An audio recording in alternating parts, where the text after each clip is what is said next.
Rachel Davis, Manuscript Speech.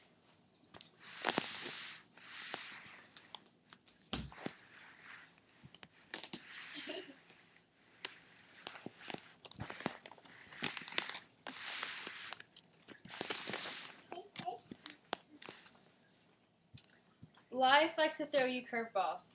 Some you just barely miss, and some you get hit with so hard.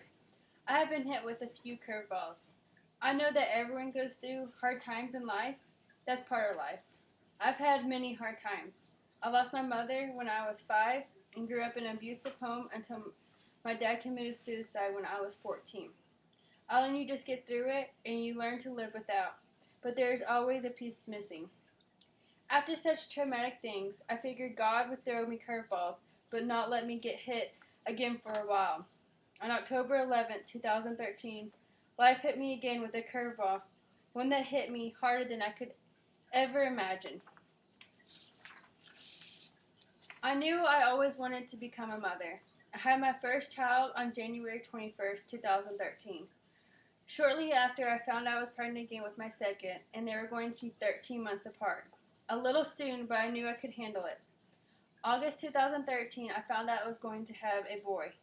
Already had a girl, we were thrilled we were going to have a boy. Fast forward to October 9th, 2013.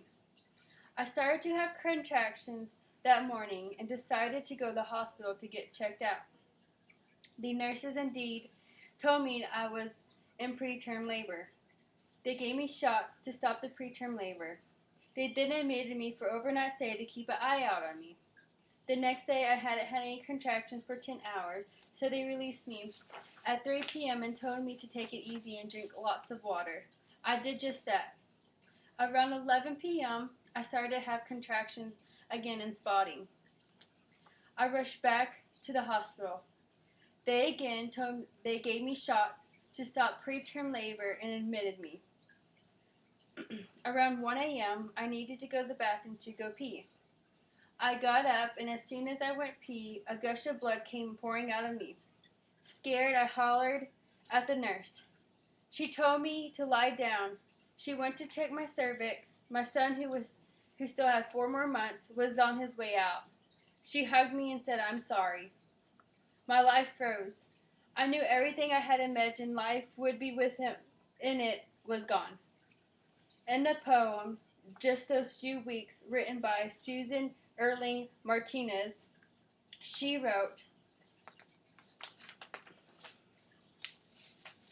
"When I lost you, I lost a lifetime of hope, plans, dreams, and aspirations. A slice of my future simply vanished overnight. This is exactly how I felt.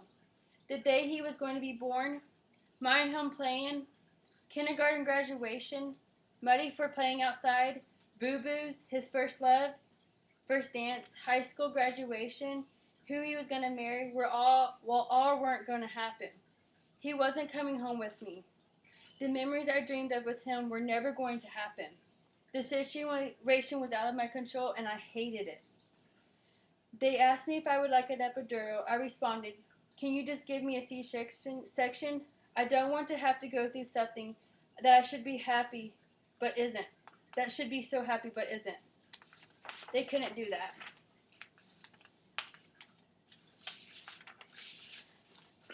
I let them put an epidural in. They did an ultrasound, and he was for sure on his way out already. For 13 hours, I waited to deliver him. The whole time, no one spoke. Just tears and sniffles could be heard.